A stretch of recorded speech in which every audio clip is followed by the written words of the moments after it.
We've all got two wolves in us, a good one and a bad one, and they both want to eat. The best I can tell, we just got to feed that good one a little more than the other one. Happiness is an emotional response to an outcome. If I win, I will be happy. If I don't, I won't. It's an if-then, cause and effect, quid pro quo standard that we cannot sustain because we immediately raise it every time we attain it. You see, happiness demands a certain outcome. It is result reliant. And I say, if happiness is what you're after, then you're going to be let down frequently, and you're going to be unhappy much of your time. Joy, though, joy is a different thing. It's something else. Joy is not a choice. It's not a response to some result. It's a constant. Joy is the feeling that we have from doing what we are fashioned to do, no matter the outcome. Now, personally, as an actor, I started enjoying my work and literally being more happy when I stopped trying to make the daily labor a means to a certain end. For example, I need this film to be a box office success. You know, I need my performance to be acknowledged. I need the respect of my peers. All those are reasonable aspirations, but the truth is, as soon as the work, the daily making of the movie, the doing of the deed became the reward in itself for me, I got more box office, more accolades and respect than I ever had before. See, joy is always in process. It's under construction. It is in constant approach, alive and well in the doing of what we're fashioned to do and enjoying it.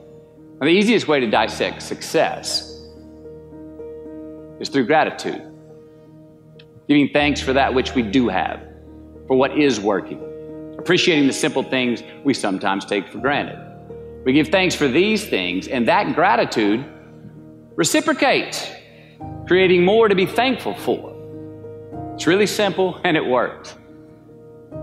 Now, I'm not saying be in denial of your failures. No, we can learn from them too, but only if we look at them constructively, as a means to reveal what we are good at, what we can get better at, what we do succeed at. All right, life's a verb. We try our best, we don't always do our best. And since we are the architects of our own lives, let's study the habits, the practices, the routines that we have that lead to and feed our success, our joy, our honest pain, our laughter, our earned tears. Let's dissect that and give thanks for those things. And when we do that, guess what happens? We get better at them, and we have more to dissect. It's a get-rich-quick on the internet, richest 15 minutes of fame world that we live in, and we see it every day. But we all want to succeed, right? So the question that we got to ask ourselves is what success is to us, what success is to you. Is it more money? That's fine. I got nothing against money. Maybe it's a healthy family. Maybe it's a happy marriage. Maybe it's to help others, to be famous, to be spiritually sound, to leave the world a little bit better place than you found it. Continue to ask yourself that question.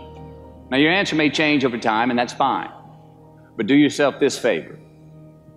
Whatever your answer is, don't choose anything that will jeopardize your soul.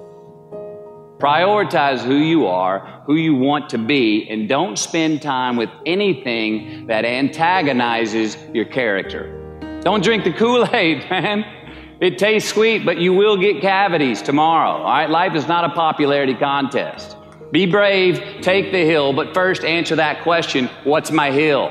Well, for me, it's a measurement of 5 things. We got fatherhood. We got being a good husband. We got my health, mind, body, and spirit. We got career, and we got friendships. These are what's important to me in my life right now. Because I want to keep all 5 in healthy shape. And I know that if I don't take care of them, if I don't keep up maintenance on them, one of them is going to get weak, man. It's going to dip too deep into the debit section. It's going to go bankrupt. It's going to get sick, die even. So first, we have to define success for ourselves.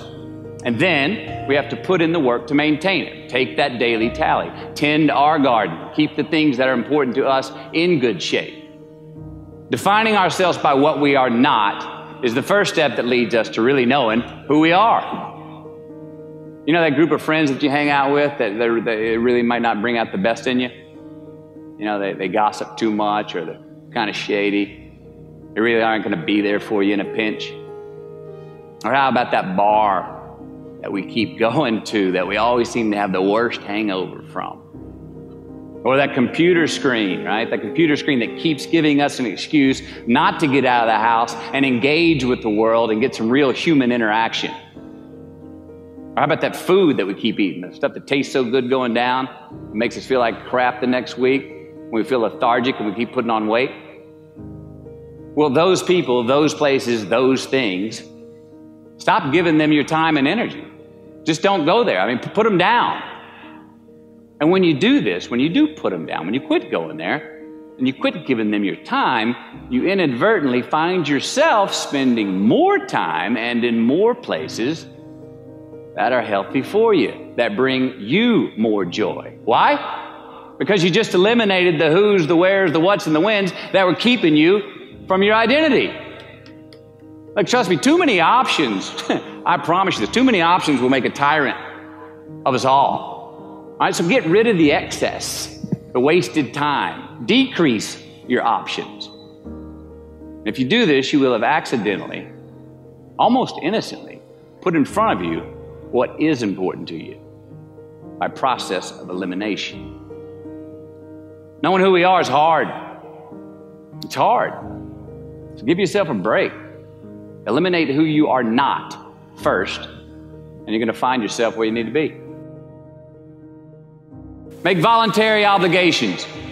I'm talking about the ones that we make with ourselves, with our God, with our own consciousness.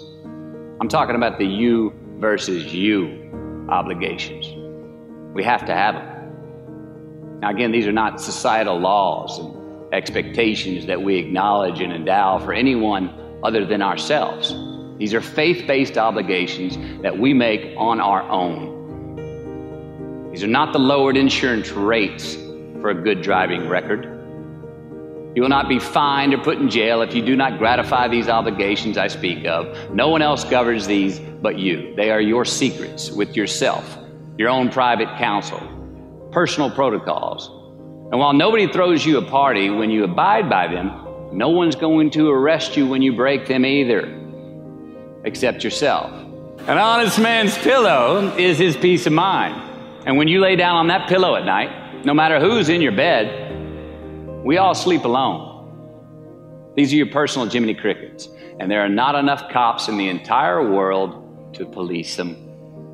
It's on you. It's on you. We do our best when our destinations are beyond the measurement, when our reach continually exceeds our grasp, and when we have immortal finish lines. And when we do this, the race is never over. The journey has no port. The adventure never ends because we are always on the way. So do this, and let somebody else come up and tap you on the shoulder and say, hey, you scored. Let them run up and tap you on the shoulder and say, man, you won. Let them come tell you, you can go home now. Let them say, I love you too. Let them say, thank you. Take the lid off the man-made roofs that we put above ourselves and always play like an underdog.